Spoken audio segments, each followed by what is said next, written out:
It's time to accelerate. Hey friends, this is Andy. Welcome to episode 676 of Accelerate, the sales podcast of record.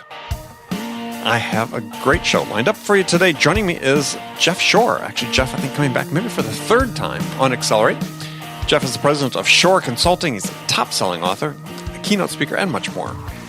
Now, before we jump into it, Jeff, because we're going to talk about how customers make decisions, as I want to talk to you about a decision you can make, and that is, I want you to check out the Sales House.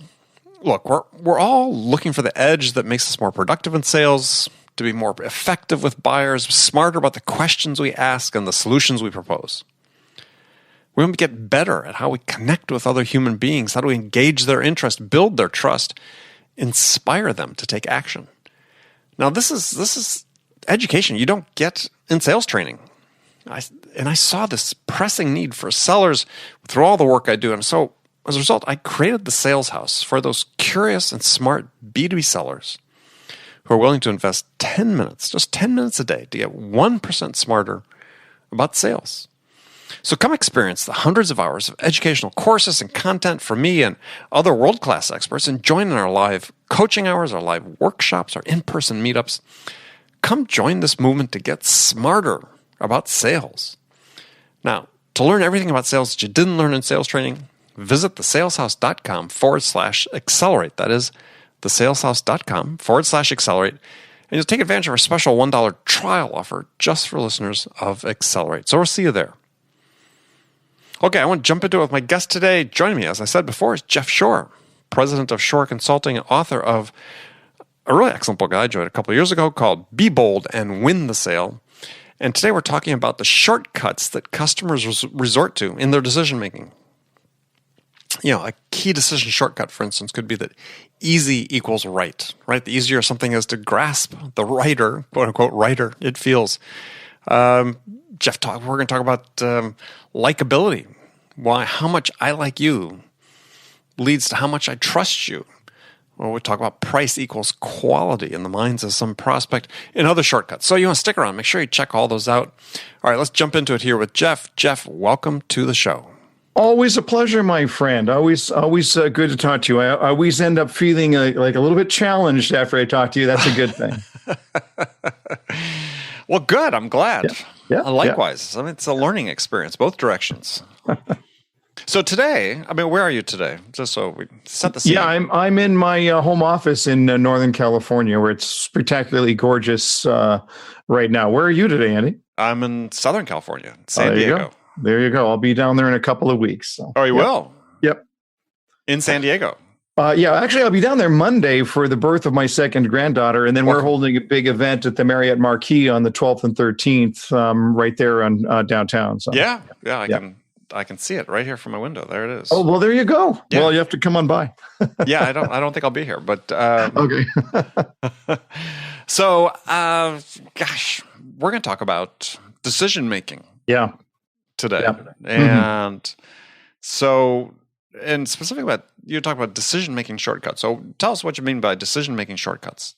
Well, I think if you study and look and see what people are saying, what the experts are saying these days about behavioral economics and decision-making theory, the fact is that there are just too many decisions to make. It's very difficult to make them all, consciously in the front of our brain. And so we're constantly relying on shortcuts in order to make it easier to do that. Sometimes it's referred to as heuristics, but the idea that when I meet somebody for the first time, if I'm a customer and I'm walking into their place of business or into an appointment to talk to a sales rep for a firm, what's happening in my mind? I'm actually making 1,000 decisions all at the same time. Most of them are non-conscious. Mm-hmm. But I'm going into that environment, and there's so many things to decide that if they were all in the front of my conscious, my brain would explode. Sure. So I'm just going to rely on shortcuts along the way. Right. I mean, this obviously fits the premise that we've seen in a lot of books, Thinking Fast and Slow and others about right. System 1 thinking, your conscious thinking, your habitual thinking versus your cognitive challenge thinking. Right. I mean, I like to make the sort of the analogy, if you will, is that if we weren't driven by habitual behaviors, Yeah. that we'd be sleeping all the time like dogs, right? Because we'd be exhausted. We need to rest our brain. Because my theory is, dogs is when they're awake, they're paying so close attention to us, right? Yeah. Looking for cues and signals and so on. Right. I think it exhausts them, right? Yeah. So Yeah. now I go to sleep. I get it. I don't think we could begin to comprehend the number of decisions that we make on any given day. For some reason, I'm doing this with my hands. I don't know why.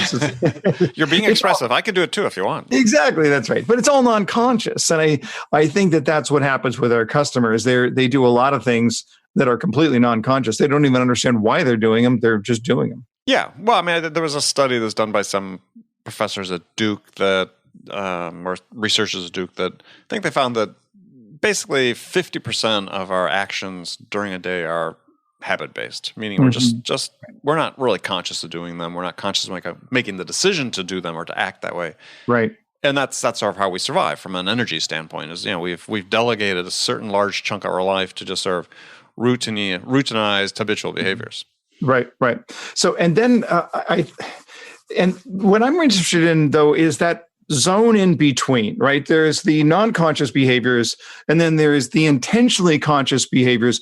But I think there's a space in between where, like one of the things that I'm really getting into these days is the emerging subject of prospective psychology. So, retrospective, looking back; introspective, looking within; prospective, looking forward. What's the psychology of our future? Mm-hmm. When we think about buying something, what we're really doing is we're running a mental simulation of what it would be like to own, to use, to take part in that product or service, and then we make that decision based on how we feel in that simulation. But we do it like that. I mean, it happens very, very quickly. Mm-hmm. Where it doesn't take long for our emotion to kick in and say, yes, I want that, or no, I don't want that. It happens in our gut, and then our brain sort of kicks in to support it or deny it. But that's kind of a tweener to me. It's not completely non-conscious, but on the other hand, it's still kind of automatic thought as I go through that progression.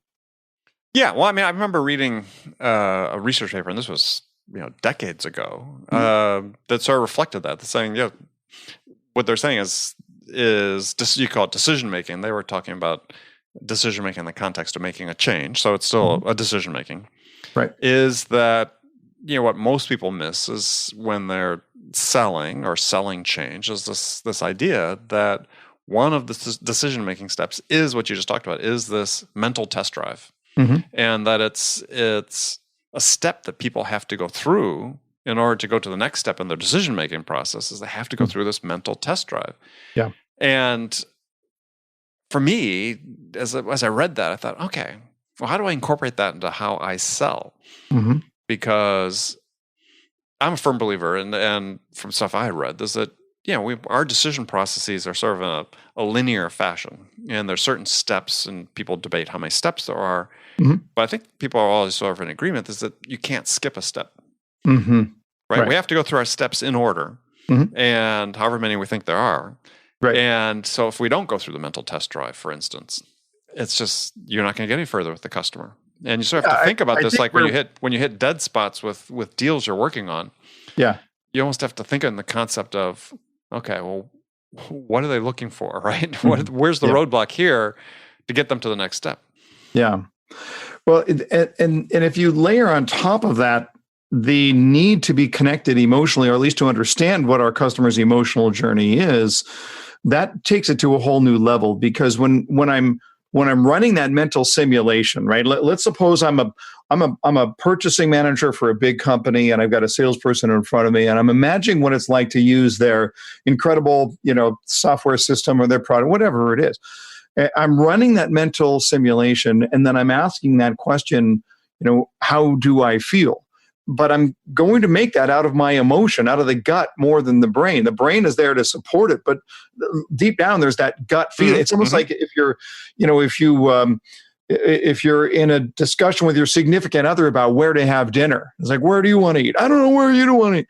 And you're running these mental simulations in your brain. Well, you missed a step there, though, Jeff. What?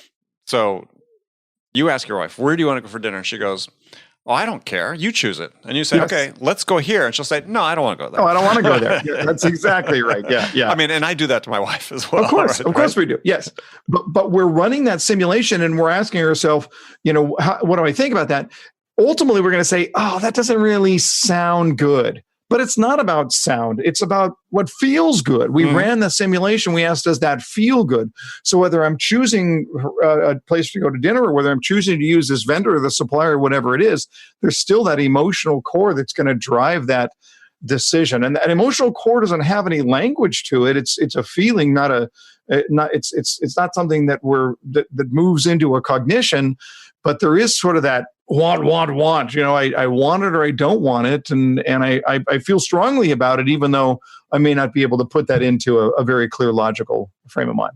Yeah, well, I mean, I think the science about emotion in decision making is pretty settled. I mean, people have done a fair amount of work on it. Right. And, there's I forget the scientist name in Italy that did some of the seminal work where, they had this unfortunate person whose emotion control center in the brain had been damaged. Yeah. And they were studying this person. This person could not make any decisions. Yeah, that's the Phineas Gage study. Yeah, what to eat, what to wear, how to turn left or right when you leave the house. So emotions guide everything, right? And people just have to accept it. That I remember working for this entrepreneur who's an engineer, brilliant person, and we were trying to sell a deal to a very large company that we were going to develop a product for them. Mm-hmm. And we went down, and I had been working on this account for a long time, and it's sort of a really important sort of last meeting, bringing my CEO to meet with their CEO. And my CEO leaves the meeting and goes, well, there's no way we're going to get this deal. He said, I don't know why we spent so much time. I said, what are you talking about? He says, they have 300 engineers in that building who are hired to do what you're proposing we're going to do for them. And I said, yeah, and we're going to get the deal. It's like, no, you just couldn't fathom. I said, because their CEO doesn't trust their internal people that they can do it in the time frame that we can do it with the quality that we could do it. Right. But he was just sort of like, he was an engineer. It's just not to say anything bad about engineers, but he was very black and white in the way he examined things. Oftentimes like this, and we did get the deal. Yeah, sure. It was emotion. It's their CEO's emotion. But what are you talking about? Trust. It's emotion. Confidence. It's emotion. That's the idea.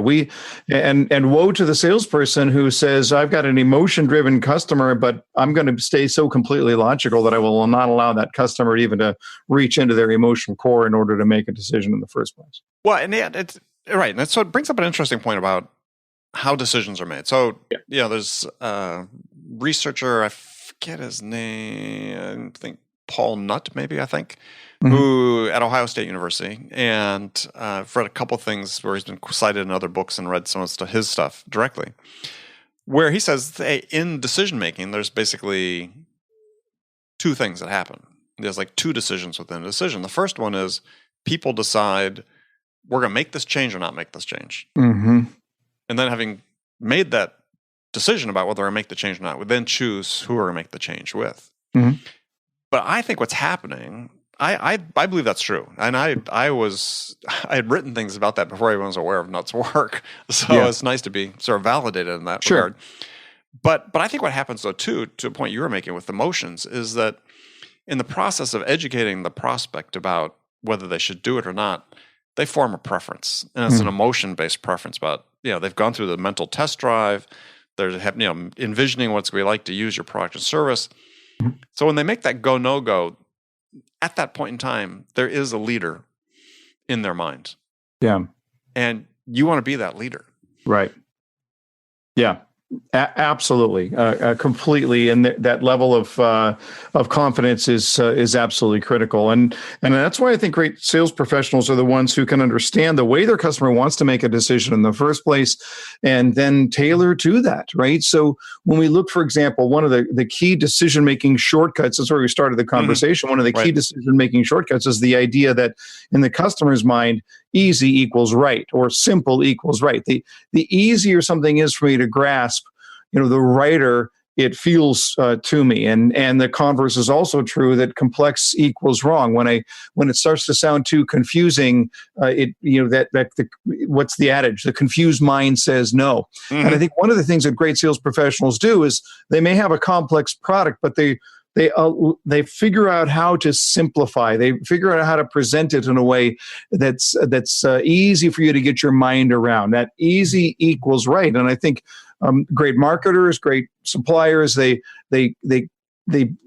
draft their entire presentation, their marketing message, their sales presentation, so that we're not overwhelming people. The idea of dazzling somebody with chart after chart after chart, I think those days are long gone. Yeah, I mean, so two things come to mind when you talk about that. One is there can be a danger about easy equals right, Mm-hmm. and sort of first example of that is look at the bad hiring decisions people make. Mm-hmm. Right? Is this, someone comes into your office? Oh, I've had a lot of clients and people I work for. This person just looked good, right? They just looked good in the office. They presented themselves. They just seemed easy, but they didn't do the digging. They didn't do the research they needed to do, the in-depth interview to find out whether this person really was the right person. Okay, but let me cut in on you, because Sure. I think you're proving the point. The idea here is that easy feels right. Easy seems right. It doesn't make it right. It just feels right. Sure. Yeah. So I'm not talking about the quality of the final decision. It's just when I'm making a decision, when it seems easy, it feels right. And so if we can find a way to provide context to our customers of our product or service, so that it's easy for them to understand, then that's when the right kicks in. Does that make sense? Oh yeah. No, I agree. Yeah. I agree. Yeah. I mean, to me, there's like degrees of easy, right? Sometimes if it's too easy as a salesperson, if it's too easy, then my antennae go up, the red flags start waving. Yeah. It's like, but I understand what you're saying. And I think it's absolutely true and maybe for me, when you talk about easy, I gravitate towards simplicity. Yeah. Simple is a good synonym right here. Yeah. Yeah. Because the more simple you can make things for people, the easier it is for them to grasp. Then agree 100%. Yeah. Yeah. So next thing you're talking about likability. So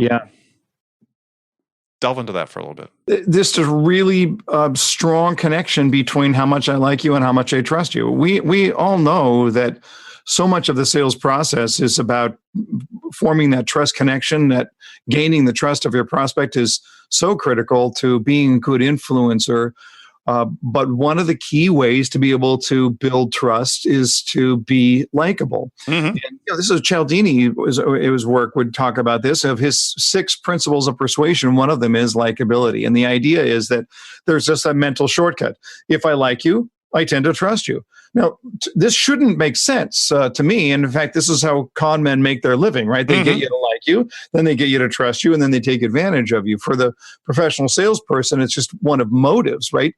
But there is no doubt about it. We do have that sense that I like you, and therefore I trust you. Whether your aptitude is there or not is secondary to me. Again, it's deep into that emotion. The emotional sense says I like you, and therefore I trust you.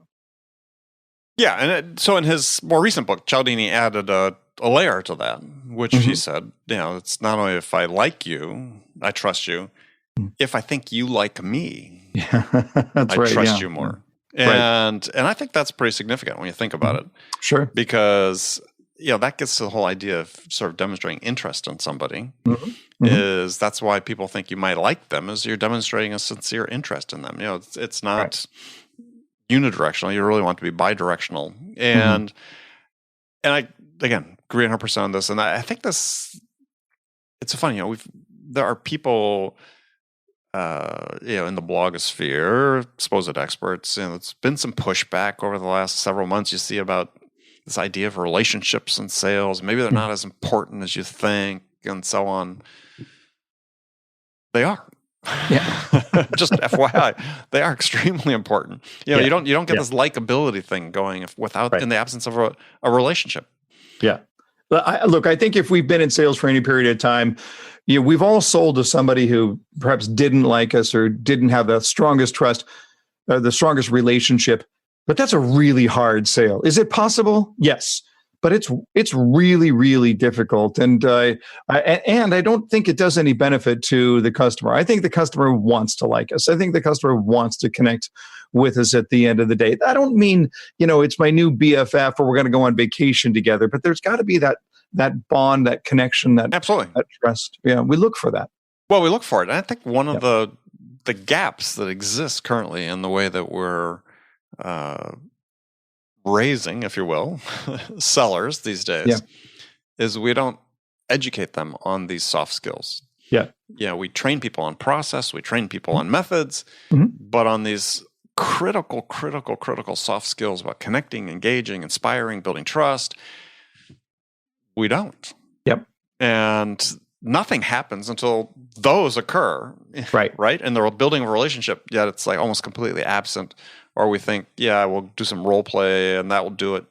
Role play is valuable, but perfecting what words to say in what order through a role play, isn't a substitute for being genuine and authentic and connecting with somebody. Yeah. No, absolutely. I'm really in recently to this concept of best self. What does your best self look like? And especially in those first 60 seconds, you're getting to meet somebody for the first time. What would it take? What would it do if you were the best version of you that you could be? And then, as you say, if we prepare people for that, if we really get them to think through, because let's face it, that relationship is won or lost in the first 60, 30, maybe 7 seconds that go by. Absolutely. If we're not fully there, we got a problem. Yeah. Well, I think that people don't fully grasp that. And if you're listening to this and watching this, you need to understand that deals are won and lost in the first interaction. Yeah. Oftentimes. And you're not aware of it. So if you're not bringing your A game, to your point, if you're not being the best version of yourself possible, then you're not doing a service to yourself. Yeah. So I'd ask you is over the length of your career, which is a nice, long, successful career, what's been your key? How do you connect with people? What's the thing you do that you bring to that first interaction? Yeah. Well, first of all, that's it's both difficult and easy for me because I'm a natural introvert. If I go to a big conference somewhere, I really enjoy escaping to my room and answering emails versus walking the halls and talking to people. You and me both, by the way. But that said, I think the introvert's advantage there is that we tend to be more curious people. It doesn't have to be, the Andy Paul show. It doesn't have to be the Jeff Shore show. When I'm having a conversation, I really feel like I do know how to listen attentively, to really listen between the lines, to make my comments relatively few, to ask a lot of questions. I'm not particularly afraid to look stupid. And so because of that, I think... Except for the fact you wouldn't wear your earphones for the conversation, but other than that, I just they look dumb. I don't know what to tell you.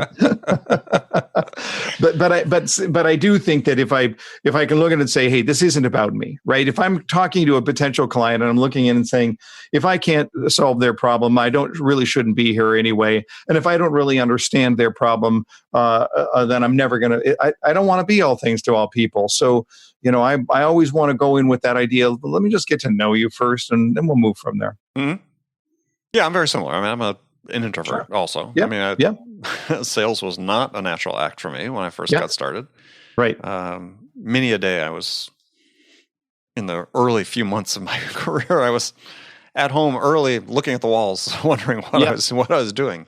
Right. And then you and I, we'd go to sales training sessions and we'd have some trainer teaching us that, what's it going to take to get you to just say this? What's it going to take to get you? And you and I were like, he's like running for the door. Yeah. Well, my example was in my first sales training class is we were watching these films. This is, we didn't have video yet. We had films, sales training films.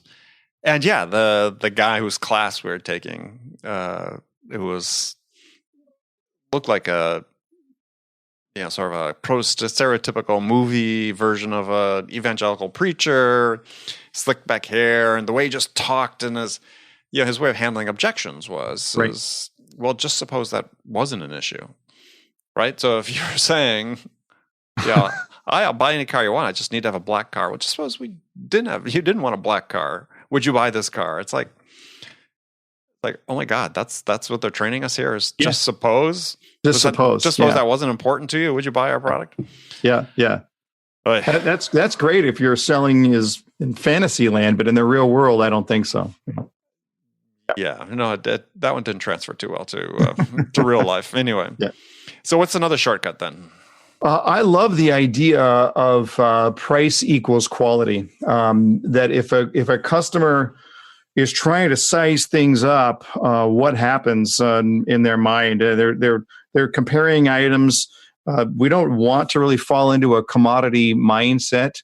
And so we run a little shortcut to look at it. And psychologists have had a field day with this, studying the wine section. I think psychologists spend a lot of time in wine section because you get invited to somebody's house for a dinner party. You're supposed to bring a hostess gift. You go to buy some wine at the store, but suppose you have no idea what kind of wine, what wine is, what a nice bottle is, and so then what do you do? Hey, you ask price. yourself a very important question, and the question is, how much do I like this person? Exactly. Right? How much do I want to impress this person? Because they're probably going to Google the wine after I leave, or at least that's what I do when somebody comes to my house. So what kind of impression do I want to make? Now I know. And I'm looking and saying, well, it's at my brother-in-law's. I'm bringing a box of, whatever it is, or a Boone's Farm strawberry whirlpool. But if I'm going to this executive, man, I got to look at it. I got to buy a decent bottle of wine.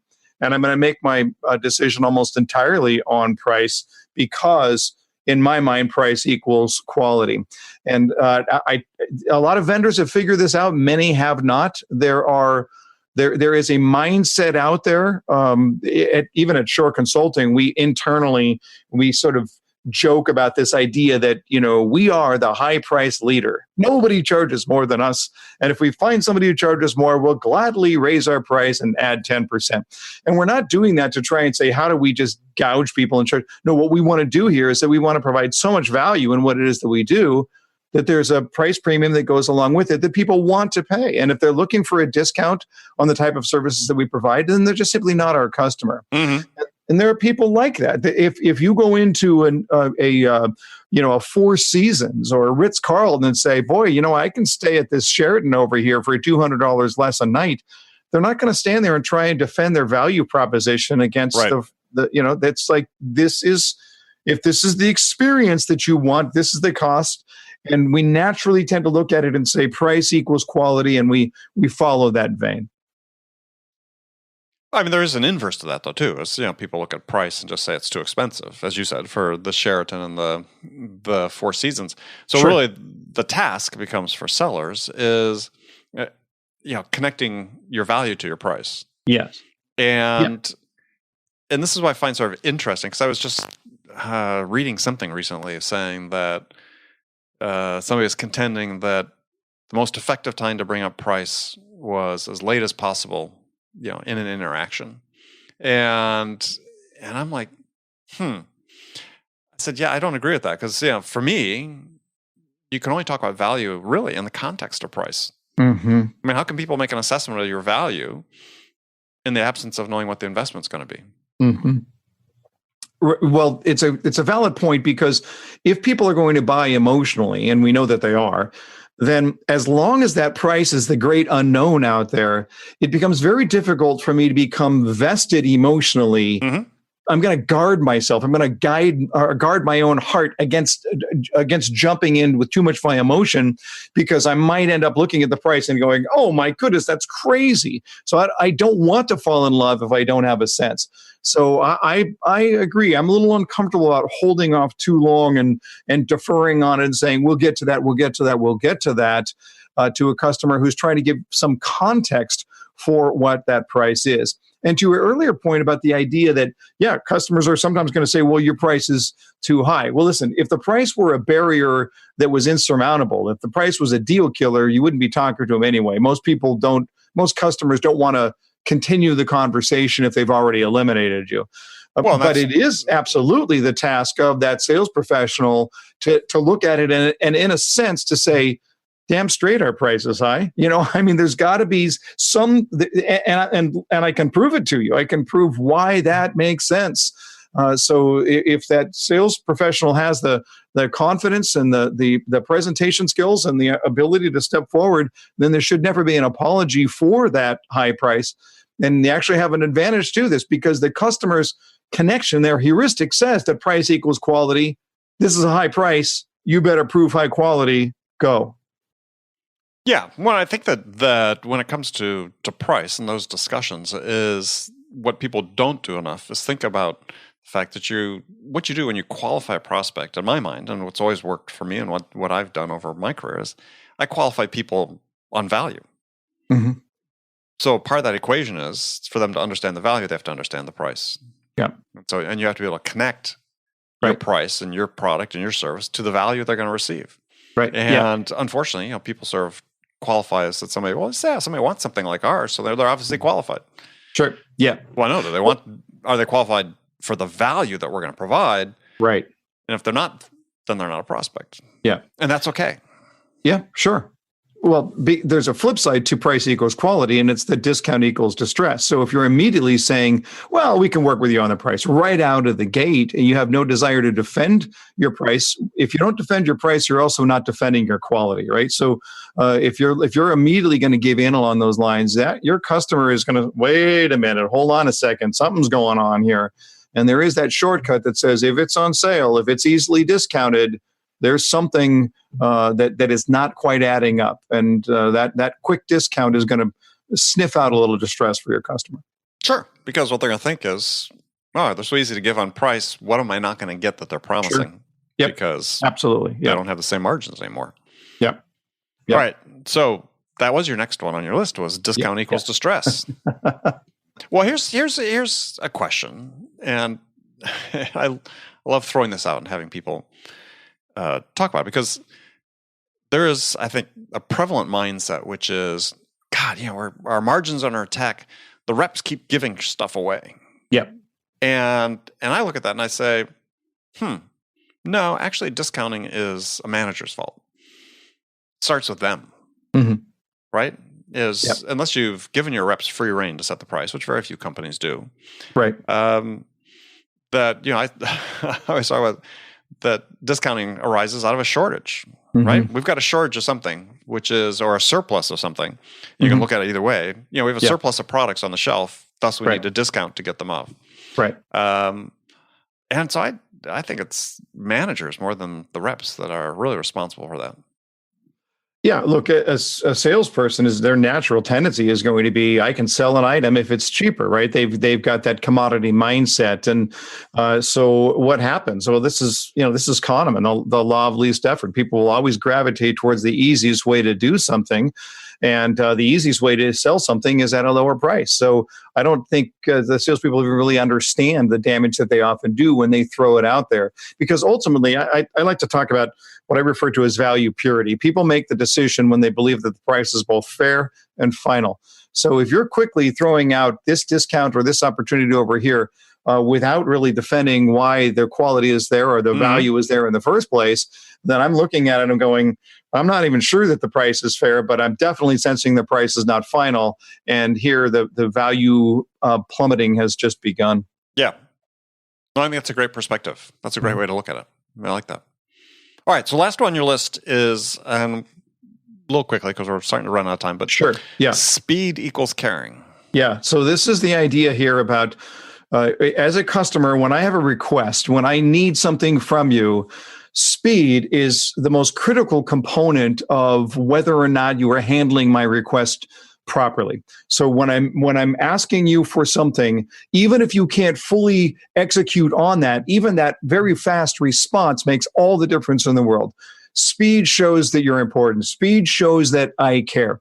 When your customer makes a request, it is heavy on their mind. And the longer you wait to respond to that customer, the more likely it is you're giving room for that customer to ask the question, does this person really care? I think as it relates to request from your customer, follow up after the initial appointment, in all of these issues, speed equals caring. That's the shortcut that your customer is going to take. Yeah, no, it's from someone, myself, who wrote a book called Zero Time Selling, which was all about responsiveness. Obviously, you know I agree. Yeah. And I think the next level you take it to because I absolutely agree on speed, is the next level, though, to take it to is what I call responsiveness, which is, yeah, you got to upskill yourself to the point where you can get back quickly with the complete information they need. Sure. When you reach that state, then you're just locked in, and people want to do business with you. You become their first choice. You become their emotional choice. You get to that point where, I call it winning the sale before you win the order, which is that go no go point. Yeah, you're the one that's in their mind at that point, because they're saying, "Wow, if they're this good." Now, what are they going to be like once we purchase something from them? Sure. Yep. People make that extrapolation all the time. Yep. Sure. So, and the great thing about what I call responsiveness and the speed, as you talk about, as a salesperson, if you're listening to this, and a manager, if you're trying to think about your culture as an organization, you have complete, absolute control over this. There's many things in sales you don't have control over. You don't have control over the product capabilities. You don't have control over the price. You got control over speed. And this is a choice you make every time the opportunity comes up to respond to a customer or an inquiry or so on. If you don't prioritize it first, you're making a choice that it's not that important to you, and you're running the risk, and you're communicating that lack of caring to your prospect.